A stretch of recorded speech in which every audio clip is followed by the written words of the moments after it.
right, so God of War. Yeah, this is... Well, first off, how was your day? It was fine. It was cold. This bitter storm, this winter in full swing. Yes. Don't like it. The very January into February weather is not my favorite. No, it's and there's not much going on holiday wise. I mean, there's a few. Yeah, but you got the eve. As a fresh reminder for anybody who's forgetting, Valentine's Day is right around the corner. It is. What do you do for Valentine's Day? I mean that generally. Like, you don't have to tell me specifically what you do. I mean, I know what you do, but what do you do? A decent, nice dinner, be it you make it yourself or you go somewhere nice. A nice present situation of some kind. I feel like make it chocolates nice. and flowers just don't cut it anymore now. They can, depending. They can. In the past, I've done the surprise at work flowers, but in the work from home situation, that's tougher to do these days. Yeah. So it's interesting. You find ways to surprise and be innovative. Okay. I'm basically I feel like you were genuinely asking because you wanted ideas. I do. I need some ideas. I've got a few, but I always like to, just stir the pot. Well, I like to cast a wide net is what I'm. That's not the expression. That's a better way to say it. You get what I'm trying to say. Picking up what you're throwing down. I like to have options. I like to have a good palette to paint with later on. But metaphorically, yes. Metaphorically speaking. But yes, okay. So God of War. God of War. I've played a little bit of God of War, but you're definitely more versed on the franchise than I am. Well, okay. My favorite part about it is probably Christopher Judge. Yes. I've watched a decent bit of streams at this point, and I gotta say he's the best part of the story. Oh, absolutely. His performance, even if you want to say it's voice acting. Yeah. I mean, it is voice acting, but even if you just say, well, he wasn't performing. I mean, he did perform. I mean, they do a lot of mocap on that. Oh, yeah. And we can get more into it. I'll say this, one of the greatest performances of the decade, I think. Yeah. High praise. I like it. Christopher Judge's performance as Kratos in God of War. He's also really great in Stargate. Yeah. A lot of people don't connect those dots, but I mean, he was so good in that show. Mm-hmm. And he was a man of few words in that character, and he made little moments say 1,000 words with one word. Yeah. And I didn't even realize you actually sent me the video of his little dig at Call of Duty. I think it was. That was just recently, just right before Christmas. At the awards show, IGN was having a field day with it. It was great. But yeah, he's a big proponent of story-based games, and he was, I forget the exact wording of the quote, but something to the avail of his speech was longer than the full campaign for the most recent Call of Duty game. I haven't played Call of Duty since college. I think that was the last time I played it. Zombies was the best part of it. Yeah. But yeah, they Modern Warfare 4... or Call of Duty 4 Modern Warfare was probably the best one. I'm trying to think if I played that one. I might have played that one. I can't remember. That was the first in a wave of multiplayer games that just really got its concept. They tried to replicate the formula and bring something new to the table in later installments, but that Rainbow Six Siege, those were the best multiplayer experience games. Well, enough about Call of Duty. Enough about COD. We're going on to GA. We got bigger fish to fry than this COD. Gal. So tell me, what God of War games have you played? I played the first Christopher Judge one titled God of War. I know there were ones before that. It is God of War. It's known as the fourth God of War game, but yes. Yeah. I have not played any of Ragnarok. I've been watching a lot of streams though, and more I'm watching streams of it, I'm I kind of want to play this. This looks rad. I mean, if you played the first one, you'll definitely enjoy the second one, no doubt. And given that you're such a big fan of the story-driven games, same with me, given that we did Last of Us, I think this is another one that really breaks or sets the mold as to what a narrative-driven video game can be. And I think it pushes that, in terms of gameplay, it pushes that Sony architecture very much to its limits. It's it's what you can do in that game is crazy. I was thinking too, coming into the episode when we had talked about the famous ludonarrative dissonance. What is it? Making sure every piece is there for a reason. Yeah. This is one going back, and thinking about it, I truly think this is the merriment between the gameplay and the narrative here, I think is flawless. Before I go any further, let me just say this has been one of my favorite games, definitely in the past 10 years. Like, you ever have those games where they just suck you in? Like, I know for you, it's probably the most recent Zelda. Oh, I actually was just playing Tears of the Kingdom, and that game, it can just not going to go down a whole Zelda spiral, which is very easy. Yes. So yeah, the spoilers abound. There's going to be spoilers here. So if you haven't played the game or don't want to know the story, I mean, I probably won't go into like super detail as to what's happening. But still, maybe put this episode on the back burner until you check it out. Yeah, no, I would definitely, because I wouldn't want to. And I mean, even if narrative-wise, there's so much going on in the game just in terms of sheer gameplay that I feel like if you're a gamer, this is one definitely to check out if you haven't checked it out already. So yeah, did you ever play any of the original ones, like back on like PlayStation 2? No, not really. I know a bunch of friends played it, but one of my one friend back in the day was obsessed with it. So I heard a lot about it, but as far as directly playing those ones, I didn't get super. I got into it a lot because of one, it's the violence, the nudity, the graphicness. Just because the first one come out like 2003, 2002, somewhere around there. Right. Once again, I did my research. As far as like knowing the exact dates, I'm not going to fault you for that. 2005. So yeah, I would have been just coming into high school. This was a game, the first one, that when it first came out, I remember seeing it. I remember being like, oh, it's like Greek mythology based, which I love. And it's just one of the things I can't shut up about, even though I try. Just anything mythology based, I'm like, yes, I'm in. You have me. Don't need to do anymore. Well, it's funny that it is so tied into mythology because so was Stargate. Yeah. And it makes it clear why Christopher Judge was so into taking this on. I mean, it's a lot of the similar kind of twists of old history into like new narrative territory, which is, I always enjoy that stuff too. So, and pretty much you and I tend to like dovetail on stuff like that. Yeah, no, absolutely. And one of the things about wanting to play this game was being in those settings, being able to take on some of the big known Greek monsters like the Minotaur, Medusa, the Hydra, the Gorgon, the Cyclops, seeing all the Greek gods. Like it was just like, oh yeah, it's going to be awesome. Little did I know, I think it was rated M for mature originally. I'm trying to think. Could I don't know if I think I still at the time had to have my mom buy it for me.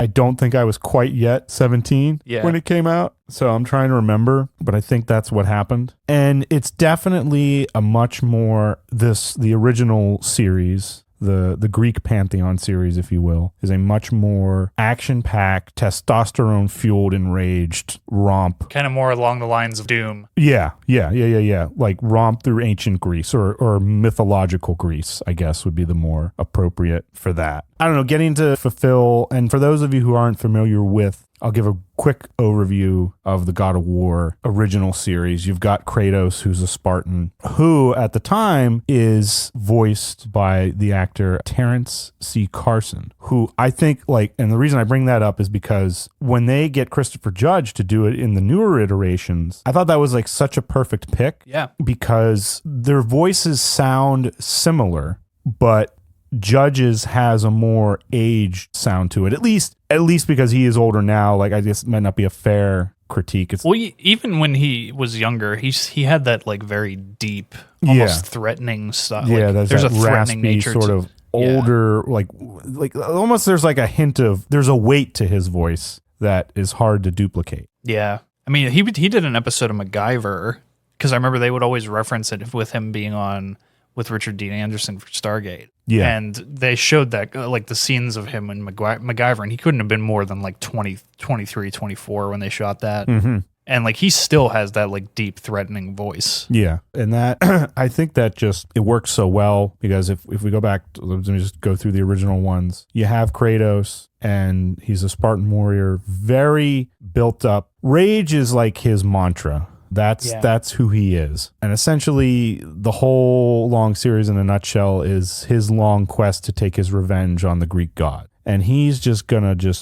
plow through anybody who gets in his way and stops him from getting his vengeance. I mean, he does a lot of horrible things, to say the least. in these games. What's so interesting about it is looking back now, having the newer iteration now where he's in the Norse pantheon. So he's moved from the Greek pantheon into the Norse pantheon. Having played those, I never really thought about the amount of violence and just gratuitousness and you could argue unwarranted nudity and sexuality going on. I never thought of it as anything that would then later be used as a mirror, a pivot point to the newer God of War game, and how those games play such a huge role in the character of Kratos when you meet him in God of War 4 and in God of War Ragnarok. It creates such a unique character journey for me, and having played them back in the day and then seeing them now as I'm older,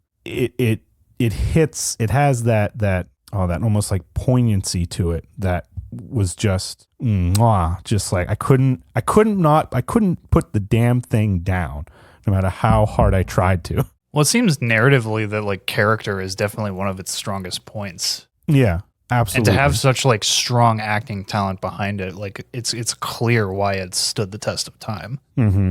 And I would say that one of the things to that is going back to what I mentioned just a little bit ago. Terrence C. Carson, who did the original voice of Kratos, and then Christopher Judge. Like I said, I thought for a second, like, oh, it's the same guy, just he's older a little bit now. I'm like, oh, it works perfectly. No, I didn't realize at the time when I started playing God of War 4 that it was two different voice actors.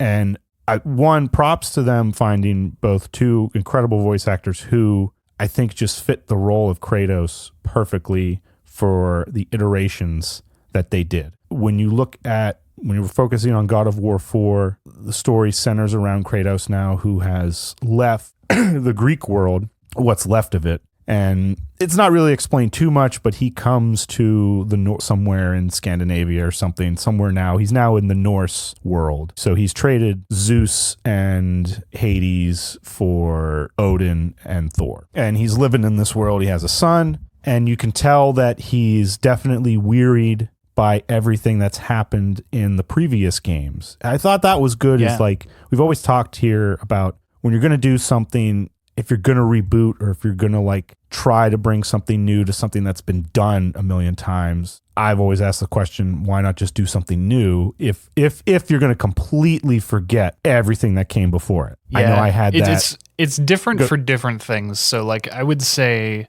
certain like movie franchises, like based upon how their story is told, are not going to be the same as rebooting a video game franchise, depending, obviously, like those are both very widespread categories, but no two things are going to be the same animal in terms of tackling. Mm-hmm. And I think certain things lend themselves to, and I think in terms of remakes too, it's like, why remake something that's like a classic, which seems to be a lot of the case. No, pick up a piece of garbage and polish it is my way of thinking. Get something that didn't quite click into place and then figure out how to make it work and give audiences something that maybe they really want to see because they didn't get it initially. Yeah, no, true, absolutely. And that's what I think, for me, looking at God of War, I think just hits so well is if you're going to do, I don't even know the term, like reboot, soft reboot, sequel, new game, whatever you want to call it. Somewhere in that territory. Yeah. This is probably the platinum standard, I think. I mean, I'm pretty much just going to be praising this game left and right. That's so fine. If you've played this game and you hate it, sorry, but I don't care. Honestly, I haven't honestly heard anybody speak ill of God of War. I pretty much everybody I've seen is into it who plays. Well, and one thing, so here I'll just get down into the details of the game itself, the story as best I can. So yeah, having left the ashes of Greece behind and all of his destruction, he's come to Norseland, meets someone, falls in love, has a son. And when this game starts, God of War 4, one thing that I thought was amazing, and of course you can do this with a video game, and I was curious what you think, how, like if you were to try and do this with a film, it'd probably be more difficult. But their ability to keep it all in one continuous shot, essentially. Yeah. Now, I know doing it all on the computer, they have much more to play with. They can literally manipulate reality at their fingertips when you're doing it in this computer-generated world. But I thought they did such a great job with fixing one of those ludonarrative dissonance principles, which is the cutscene. You've always seen it in like, and then this isn't a harp on older games because the technology years ago, it just wasn't quite there yet. You would have the game graphics, the in-game graphics, and then you would beat a boss battle or something, and then you would literally cut to a cutscene. The graphics would either get better or there'd be some sort of big cinematic marker that took over, and you knew, okay, we're into a cutscene now, let's take a break. Yeah. That the principle is still here in this, but because the in-game graphics are just as good as the cinematic ones now, they can flow freely back and forth between the game itself and into the narrative points where you're just listening to the story, the more passive moments. I thought they just did that wonderfully. I would love to know how they did it. I think it's a big testament to Sony Computer Entertainment, because I think games like this, Last of Us, Uncharted, I know that those are both Naughty Dog titles, but they all kind of have a similar flow through gameplay and cutscenes that I think has kind of become a staple of Sony's brand. Mm-hmm. And I think that they've really got that area down pat. And I think it does flow across a lot of their properties at this point. And I think that it's noticeable that Sony Computer Entertainment does come with that staple. I don't personally know as well to Microsoft, but that's part of what's kept me on PlayStation for this number of years. That I used to be a Microsoft guy. I was very into Xbox, but the quality of Sony was hard to ignore, and they've kept me around for a while. Well, yeah, and too, and you grew up. I know you're big into or in the Halo games, right? Like, yeah, I've been across all three of the major platforms now. I grew up as a Nintendo kid, then I went over to Xbox because I wanted some more intense stuff. And years since then, it was actually, what was it, the year that Microsoft tried to push no resale of games? That's what really put me off, honestly. You couldn't. I honestly forget which iteration of consoles it was. Where like you couldn't. I think it was when game. It was when PS4 came out, because that's when I made the switch. Okay. To them. But Xbox was putting a proprietary lock on their games that they tied to your account. So basically you wouldn't be able to resell them because the discs wouldn't be of any use to any other gamer. And I was like, oh, well, I'm not doing that. Which, do they still do that, or did they? Well, it was funny because that ball flew over to Sony now. Sony's having some form of thing where they're trying that. So it's like trying that? Oh, God. I was like, how did you guys not learn your lesson? Because that's how you won in 2014. So, I don't know. I stopped trying to understand all of it. But that year was very interesting. Regardless of the frat boy business technique. Yeah.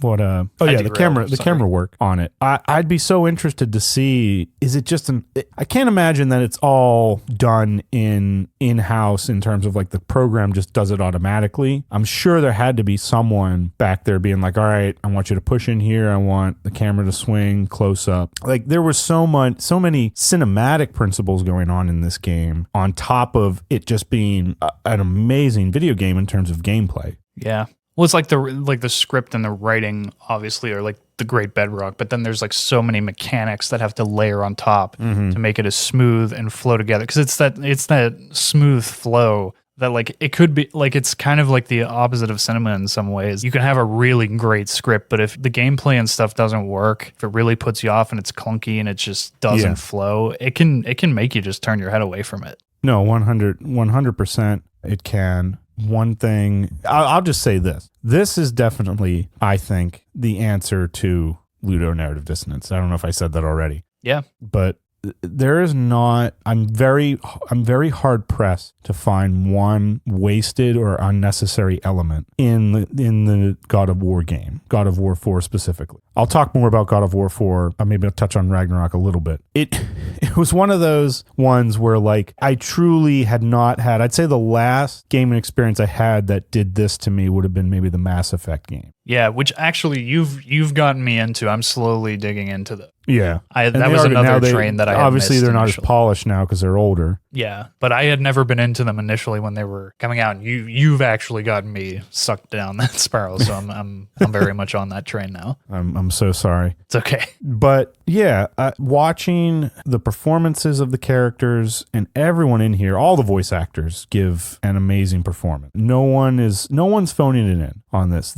No one phones it in on anything on this game. Be it the acting, the music. Bear McCreary's work on this is, I just think, just masterpiece. I'll just say that hell of a composer. This game is a masterpiece. Yeah, I don't know. I will take a sidebar for a moment and talk about Bear McCreary, because that is one of those. He's one of those composers that I think is like a true chameleon. Because every time I spot that he's like one who has scored a show or a movie that I'm watching, I'm like, I mean, damn, that I would have never picked him out, but like he totally like wraps himself in and does exactly what's right for the story, and he has almost no noticeable signature. He just makes something that's perfect for the story every time. Mm-hmm. He's not like a John Williams where you can be like, oh, like, that sounds like John Williams, or that sounds like Jerry Goldsmith. It's like he very much just like encompasses the story he's working. No, absolutely. I always forget one of the shows that I like, Outlander. He does the music for that. It's always Walking phenomenal. Dead. Oh, that's right. Oh, I forgot that. I believe he did Battlestar Galactica. I'll double check myself on that. Let me know on that one. I know he did He did one of the Cloverfield movies. I think it was the second one. But yeah, he's been very much all over the place. Godzilla King of the Monsters, Foundation, Battlestar Galactica. There it is. I thought that he had. Oh, he did Last Voyage of the Demeter. That's why I thought the score was so good. Yeah, I had forgotten. I spotted him in the theater when we saw that. I was like, damn, this dude just is a chameleon.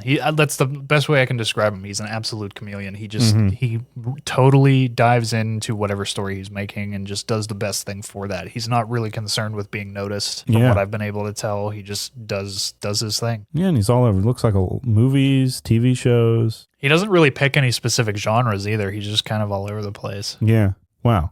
Interesting. See? Yeah. But yeah, the score to this, phenomenal. I can't say enough about it. One of the key things I wanted to touch on with God of War specifically is how I think this is how video games lend themselves so much to world building when it comes to writing. And I don't know if you've ever watched, I've mentioned it a few times on past episodes, any of the Brandon Sanderson lectures that he does on specifically fantasy novel writing, but creative writing in general. He mentions how one of the big things with writing in fantasy, you have the characters, the plot, the setting, which are like all held together by conflict. He kind of draws it in like a diagram. Yeah. And then there's like another box that goes around that. If you can picture like almost like a weird looking Venn diagram with a square around it. I like this. And the box is the prose, the way that you're going to experience the story. I think that to me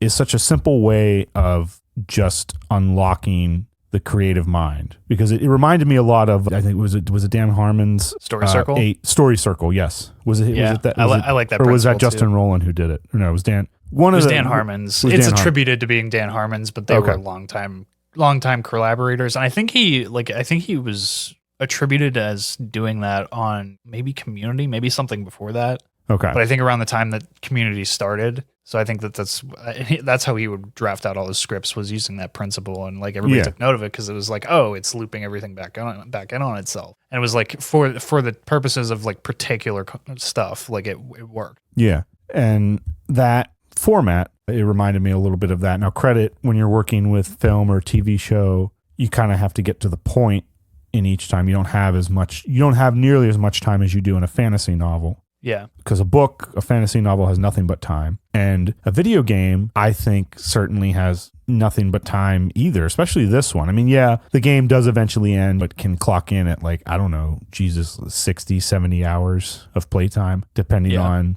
I got you for 3 minutes of playtime. 3 minutes of playtime. You're not going nowhere.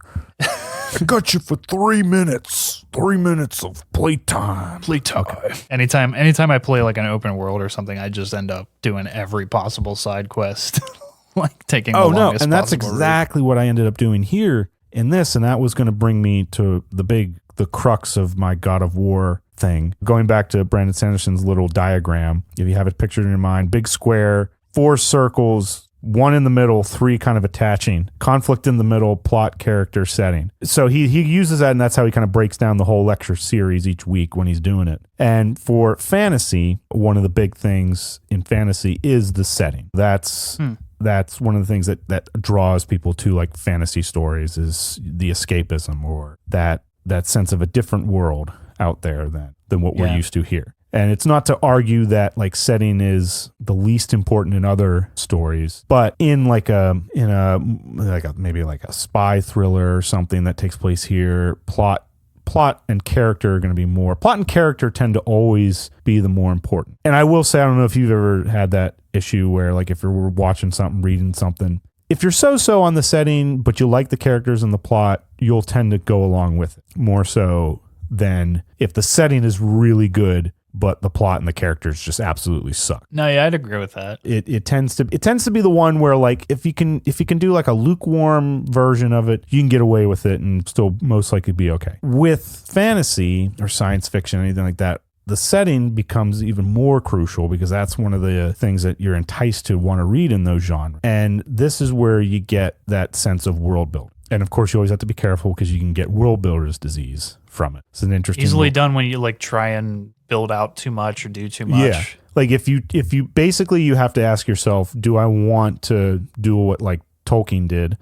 and take 20, 30 years just building out this world and not really worrying if you're too willing much? to give your entire life to one idea. And there's nothing wrong with that. If that's what you want to do, go right ahead.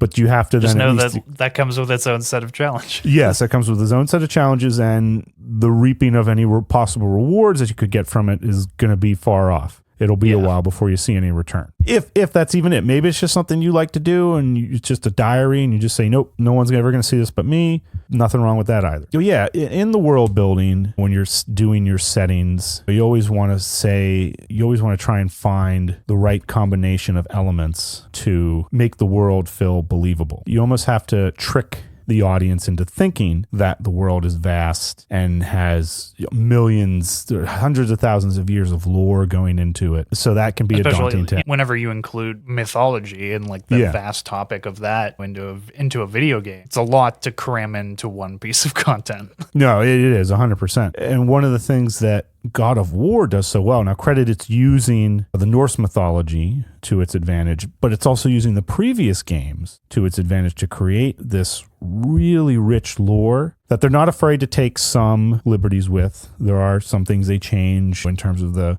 absolute agreed upon version of Norse mythology or Greek mythology. I'm sure there's always things in here that are not 100% accurate. That's one thing. Little sidebar.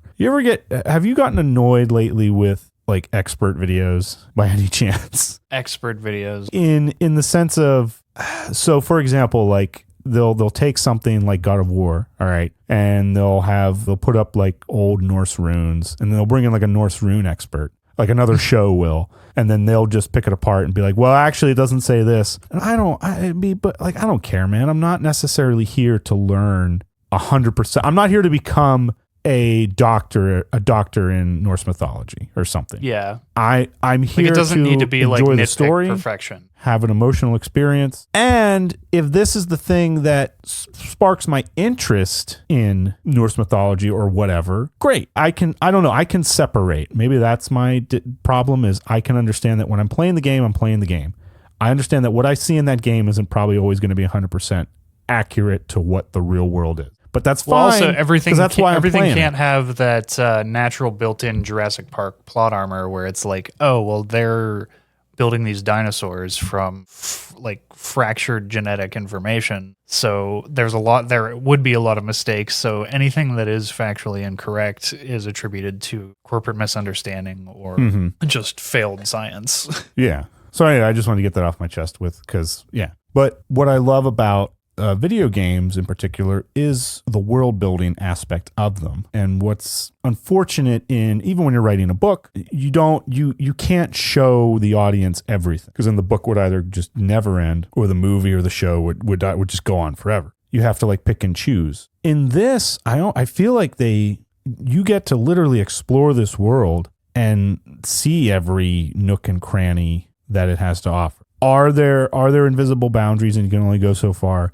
Yes, absolutely. 100%. But I would be shocked to find that there was a huge cutting room floor on this. There's tons of side quests. There's tons of like optional areas that go back to enhancing the story, enhancing the gameplay, and it's all revolved around Kratos and his son Atreus. And that's the core. This is a father-son story when we first meet them in the beginning of the game, and they are Kratos' wife. Faye has just died, and they're building her funeral pyre. Atreus is helping his father do the last rites. And you could tell their relationship is strained. Kratos is still that sort of hardened, but much more tempered rage version of himself. He's not the just hedonistic, blood-splattering vengeance guy from the Greek version of games. You can tell there's been a change. If you've played the originals and you see this, you can tell a lot happened off screen that you wouldn't be used to in this. And that is one thing I thought was phenomenal about it, is because the Kratos' wife, Faye, the mother to Atreus, you never see her in the first game, not once, but she looms large over the entire story. I mean, that is essentially the turning point. Oh God, help me out, Brian. Help me out. Recall our classes quickly. What do you call it? The inciting incident. Thank you. It is. Thank you for doing that. Yeah, I did. That was all me. Taking credit. But yeah, it's amazing how she never appears other than her body in the very beginning, but it's wrapped up. You don't see what she looks like. She looms very large in this game, and essentially the kicking off point to the whole story is that she wants her ashes to be scattered off the highest mountain in all of the realm, and we're off. That is the beginning of the game. Kratos and his son Atreus are going to take the mother's ashes and scatter them at the highest mountain. Of course, things happen later, and they run into all these problems, and the storyline just keeps building. But in terms of how their ability to use just different writing techniques in this, it was almost like nothing was left out. There was no like, oh, we can't do this because we're making this kind of story. It was like, as long as it fits and works in terms of the mythos, let's throw it in there. And that's a good place to have it, I think. Like, it's like, how many times have I've always remember being like, oh, what's the stupid term? If you're writing something, kill your darlings, the scenes that you love so much when you're writing a script. It's like, well, you got to get rid of them because they just don't. It's not enough time, and I get that. In here, I feel like this was just like, draw me something. Yeah, let's put it in. We have the vision, we have the story, we have our beginning, we have our ending. It's almost just like a clothesline. Let's string the beginning and the end, and then let's just put the clothespins in each thing, whatever we want to do, and the player can stop at them if they want to. If they don't feel like they need to, they can go around it and go to the next one. There is it's almost like I need a new term for it. Yeah. A narrative buffet that God of War brings that I think is just incredible. And I'm still befuddled, bewildered, just floored over how well this game was crafted. Yeah, and you were mentioning even about just like the mocap and like the direction of scenes, not like you would a video game, more as you would like a scene in a film or a scene in a show. Mm-hmm. I mean, I think that is catching on big time, and I think it is really becoming how games are catching up in terms of like being a competitive art form on the front of like TV shows and stuff, because you are getting these like really powerful scenes. Yeah, it definitely has that same quality that Last of Us brings. This sense of trying to figure out, okay, not looking at story as a sort of tacked on principle to a video game, but rather, okay, how do we marry these two together? How do I use a video game to tell a story? This is another medium into which I can do it. What are the rules here that I need to What use? are the rules? What are the rules? And it's not to say that games have to always have a good story to it. There can just be a dumb game that's funny and whatever, like Tetris. Not that it's a dumb game. I'm just saying, like, there's not much of an epic narrative going on. It's a simple puzzle game. Not since I played it. Yeah. This certainly brings such just a magical, no pun intended, quality to it. With the characters, everything is sort of also acted upon, like they thought about it. For example, there's two dwarves in the game who are like your shop. They're like where you improve your weapons and everything like that, your armor, get your upgrades. So it's like they thought about, okay, that's almost a very basic game play rule. Like you have some sort of power up that you can get, right? You see that everywhere. They made sure to have that married into the narrative to the point where the characters even say, like, how are you here, these dwarves? Like, we just saw you, like, right back there. What are you doing here? And how'd all your stuff get here? And then they just go on and explain it. They don't shy away from it. They like leaned right into that ludonarrative dissonance principle and said, we're going to try and actually, damn it, tie a bow on everything we can and make it all stream together. And essentially the explanation is that these two brothers are like the best smiths in the Norse realm, and they have separate little powers that can allow them to jump between realms faster than anyone else. And you can get really interesting stuff out of solving problems in that way, I think, in the stories. And it works. It's such a simple little explanation. It's just magical. But they play it so well into the characters, and they get a lot of humor comes out of it too. Eventually, towards the end, that Kratos even starts to try and like tell a joke. Yeah. In his weird way. But of course, it's like his humor, at least in the beginning, he's very stoic and brooding. And then you get to see him grow as a character and grow with his son. Their relationship gets better. They get to know each other more. But these simple little things, such as like, okay, where do we get the power upgrades from? How do we get that to work with the narrative? How do we keep these things in sync? And yeah, you could certainly argue that, well, that's just a thin little Band-Aid that they stuck on there. Fine. It's the fact that they even tried to do that. Because normally most places will just be like, yeah, whatever, it's a separate element, doesn't matter. They did their darndest to make sure that gameplay and narrative went hand in hand. And that is one of the fundamental things I love about this game.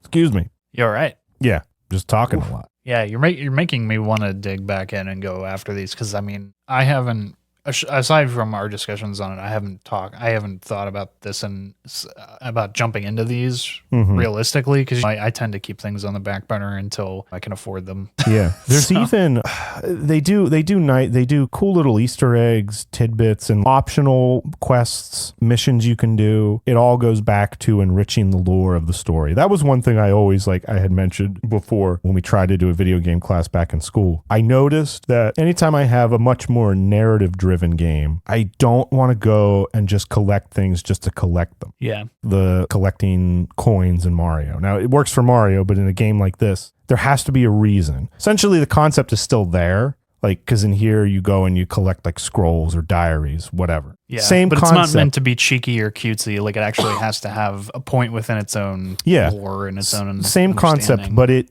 reveals more in the world. It reveals more of the characters, like one of the Freya, who is an ally that you meet later in the game. It reveals more of her past. It reveals kind of more of like what's happening in the world that you've been dropped into. Yeah. And you don't necessarily need to know it, but it's up to you. If you want to take the time to go through it, go right ahead. That's why I said that I need to come up with a better term, but that narrative buffet style, this just all you can eat buffet of God of War goodness that you get out of this. Yeah.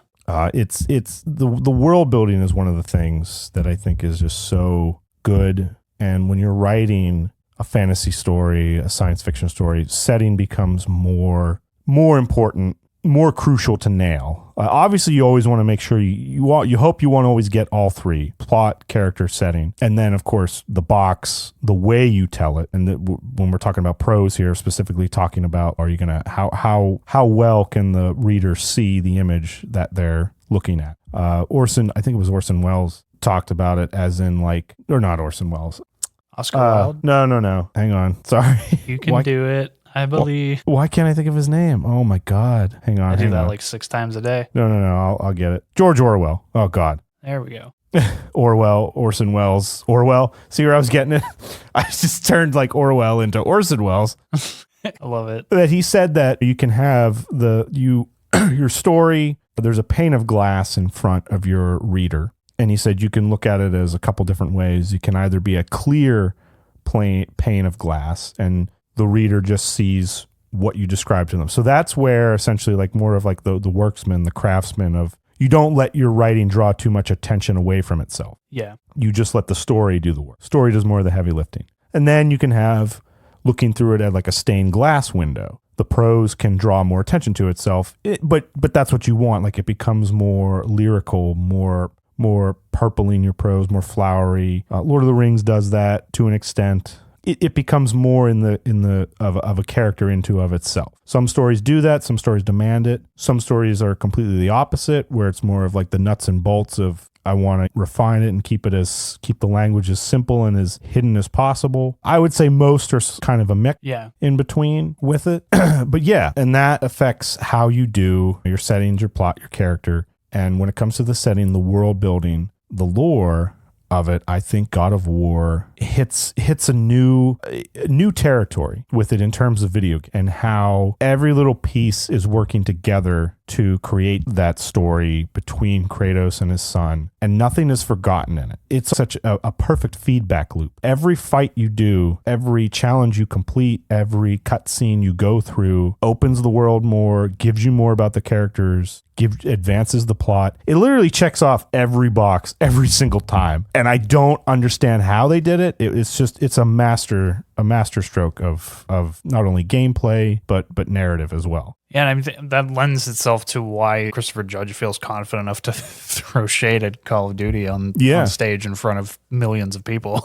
No, and it continues into Ragnarok too, into the second game, which we can maybe talk about another time. But God of War, the fourth one, everything is just working on a new level on this. And I was sad. Here's one of the things that was sad, but I didn't play it when it first came out. Oh yeah, I don't know why, because I had played all the original some of ones. my favorites I haven't played on launch day. 'Cause my method, I tend to sit back a little bit and let things stew, because I've been burned a few times on day one adopting games same, and not knowing. So that's a lot of money to roll the dice on a story you don't know is going to be something that's worth your time.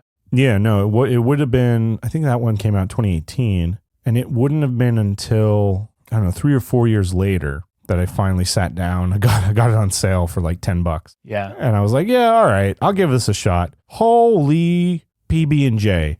What was I thinking not playing this sooner? Like, it just everything in it is just amazing. I was immediately sucked into the world through the music. Nothing is... This is like, if anyone were to say, "Oh, video games can't be art," and they would point out that ludonarrative bullshit, I would literally point to God of War 4 2018. I'd be like, "Go look at that," and you tell me that every element, down to the menu screen, is not working to enhance the story, and the story is working to enhance the gameplay. If not all the elements are working together and there for a single vision, like a piece of art. If you were to still say no, I would be like, okay, dude, you've got some issues. If you just don't like it, that's fine. Just admit and be like, I just don't like it. It's just not my cup of tea. Fine. The people who argue against video games being art are people who don't play video games. Yeah, it's true. Pure and simple. That's down brass tacks, I think. Because usually it's like people who just don't want more stuff competing in their arena of saying it's art. And I think there's a vast majority of people who don't play games or don't have the penchant for being able to have that visual spatial consistently for so many hours that it requires often enough in games, that I think it's something that is out of a lot of people's reach in a way that, not to say that they couldn't do it, it's not their cup of tea. Yeah. And that's all well and good, but that doesn't make it not art. Yeah. And that's fine to say. Like, I always will admit if like there's something, if I think it's objectively good, but I say it's just not my cup of tea, that's my way of breaking and being like, I completely respect and understand it. It just didn't work for me personally. Yeah, and I agree. But can't say enough about this. Even down to the weapons that you get, the power-ups, every single upgrade, again, has a story behind it. Character relationships between Kratos and the boy. Yep. And as he says, that's one thing. To sort of track his character and his growth, he'll always refer to Atreus as boy, to the point where it's a meme a little bit. Yeah. But when he does say Atreus, you can tell that like that immediately is a character moment where, okay, he's concerned now. He's actually calling his son by his real name. And then even the after credits scene, not even the after credits scene, Kratos sort of tells the story. I encourage you to look even just that up if you've never watched the game. It might not hit as much if you haven't played it, but just that little tidbit of Kratos telling him why Atreus is called Atreus, I think is just in and of itself is a little masterpiece. This is a masterpiece of masterpiece. This is definitely in my pantheon of greatest games of all time and greatest narrative works of all time. That's how much this is right up there with Lord of the Rings for me. Yeah, I've had only a couple of games hit me on that level before. And it's like when it does, I feel like it hits so much deeper than a piece of cinema, because it's like you are taking up that active role. You are like, it is like the actions of the character are going by your hands and in that personal experience. So I think it does hit a deeper chord and is capable of hitting you on an emotional level that other things just can't. And it's hard to describe to somebody until you experience who hasn't had that experience. Yeah, and for me, I think too, it was just having played the original versions, having grown up with that, and now playing these ones as I'm older, I kind of, not that I murdered an entire culture or anything like Kratos does, but just that sense of growth and your perspective on the world, how Kratos feels bad about the past and like he looks at mistakes he made, same thing, like things I've done in my past that I'm not proud of, and just his redemptive arc that he has, and the growth that he goes through, being able to look at something after. It's hard to understand what something was until it's not there anymore. When it was the 90s, like we didn't think about, the 90s. Well, yeah, it was the 90s. Or the 2000s. Oh yeah, like you see all that early 2000s music. The strange thing is, if you were in the 2000s, you couldn't at the time, I feel like, tell me what the hell 2000s music really was, because no, but now it definitely has a defined style. Yes, it does now, because we've removed ourselves from it a little bit more. Now we can say, yep, that's it. And I think, so you have to look at it with that outside perspective. Yeah, and I think that's one of the things for me this game captured, and that's just more of an extra little bonus that I got because I had played the originals almost 20 years ago now. And then this one acts as that ability to look back and be like, okay, what's happening here? And just like that can't go for everyone, but for me, that was just a little extra little thing that enhanced the journey for me. Yeah. So yes, play this thing. If you have time, play it. Play it with your friends, play with your family. You know what I've been recommending to people, if you don't have that penchant for being able to through a game or sit there and have the patience to, or this visual spatial lack of headaches. I know that kind of thing can induce that. I encourage watching playthroughs.